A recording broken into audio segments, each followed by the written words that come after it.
おはようございます。ケンです。今週のテスラ株、決算が出たにもかかわらず、かなり荒れた1週間になりました。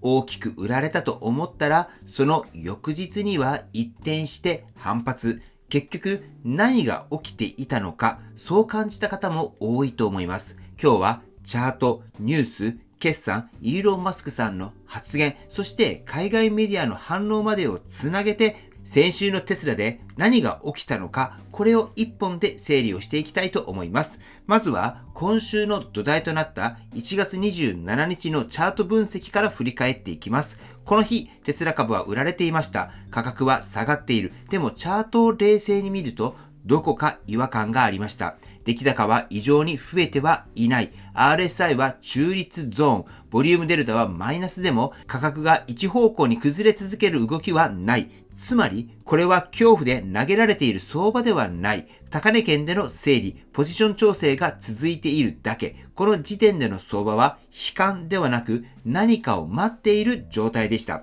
次に1月28日、この日は数日分のテスラのニュース、これをまとめて確認しました。FSD の価格や仕様の変更、オートステアが標準装備から外れる話、モデル Y へのハードウェア 4.5 搭載、こちらに関しては後日誤報となっております。そして FSD の規制承認をめぐる発言、サイバートラックの展開地域の拡大、正直一つ一つを見ると評価が分かれるニュースばかりです。いいのか悪いのか分からない、そんな印象を持った方も多かったと思います。ただ、これらを並べてみたときに一つだけ共通点がありました。すべてが FSD を中心に再設計されている。テスラは車をどう売るかではなく FSD をどう使ってもらえるのか、これを軸にプロダクトと体験を組み替え始めているんです。この時点で点だったニュースが少しずつ線になっていきます。そして1月29日 Q4 の決算発表です。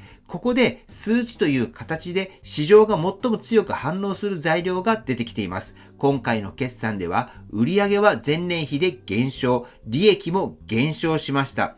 この数字だけを見れば失望と受け入れられてもおかしくはありません。実際、決算直後の株価、これは下落しました。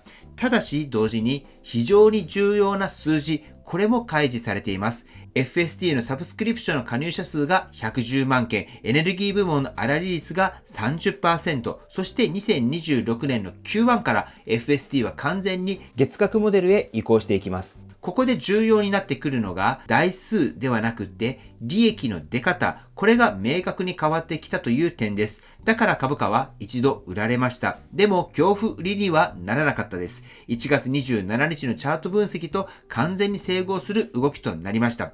そして翌日1月30日に決算説明会のカンファレンスコールの内容、これをお届けしました。ここで数字の裏にあるイーロン・マスクさんの意思決定がはっきりと言語化されました。モデル S とモデル X の生産終了。その工場はオプティマスの生産ラインへ転換していきます。ロボタクシーはすでに実運用段階にあり、そして2026年に向けて200億ドル以上の投資、さらにチップ生産が最大の制約になるとして、半導体領域まで踏み込む姿勢です。これは短期の効率化の話ではありません。テスラが自動車会社であることを自ら終わらせに行っているというにも捉えることができる内容となっております。そして1月31日、この決算を海外メディアがどう報じたのか、これを整理しました。ここが今週を理解する上で最も重要なポイントです。海外メディアの評価、これははっきりと真っ二つに割れています。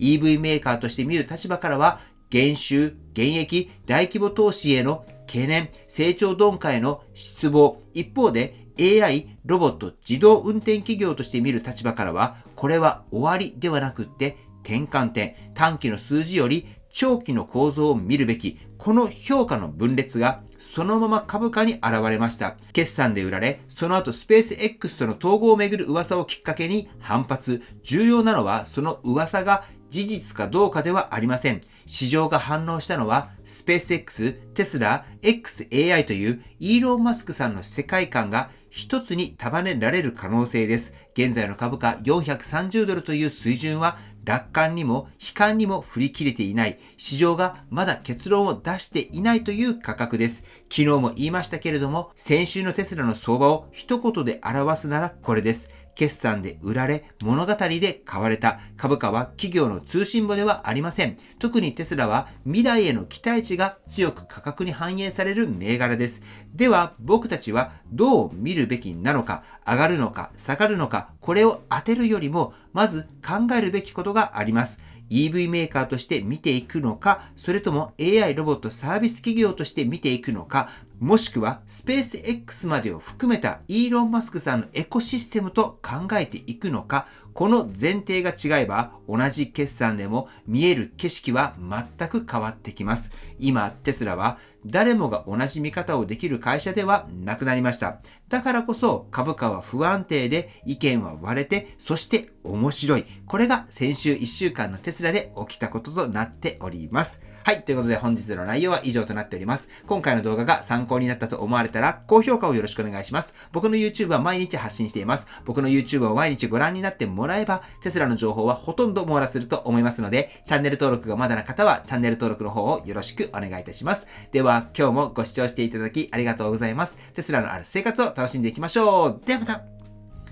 追伸です。本日は日曜日ですので、テスラのアンケートの結果、これを見ていきたいと思います。先週の結果ですが、テスラ株は先週末は 449.06 ドルで、今週末が 430.41 ドルということで、正解は下がる。これが正解となっております。では、アンケートの結果を見ていきましょう。今回は514票いただいております。ありがとうございます。結果ですけれども、上がると答えられた方が一番多くて 65% ですが、正解は下がるとなっておりますので、23% の方が正解となっております。では次にコメントをしてくれた方の結果、これを見ていきたいと思います。コメントですが、3名の方が正解となっております。今回上がると答えられた方が多かったですが、正解は下がるが正解ですので、3名の方が正解です。このアンケートなんですけれども、4週連続正解された方に、今は社内で使えるカークリーナー、こちらをプレゼントしております。ぜひ皆さん参加されてみてください。そしてこちらのアンケートですが、趣旨として2つあります。まずは株式投資の難しさ、これを実感してもらうということです。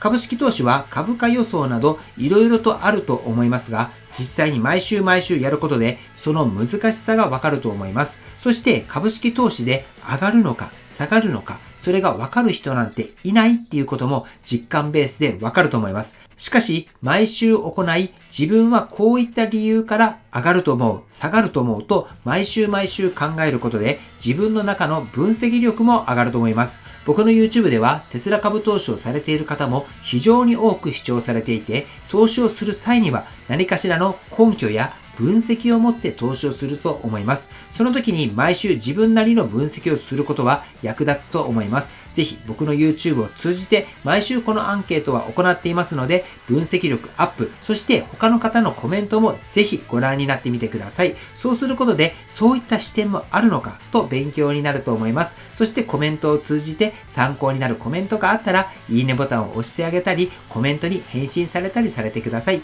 そしてコメント欄を通じてご自身の株式投資の勉強の場として活用してもらえればと思います。ということで本日もアンケートしますので、ぜひゲーム感覚でも大丈夫ですので参加されてください。きっとご自身のレベルアップにもつながると思います。締め切りは明日までです。はい。ということで本日も最後までご視聴していただきありがとうございます。素敵な一日をお過ごしください。ではまた。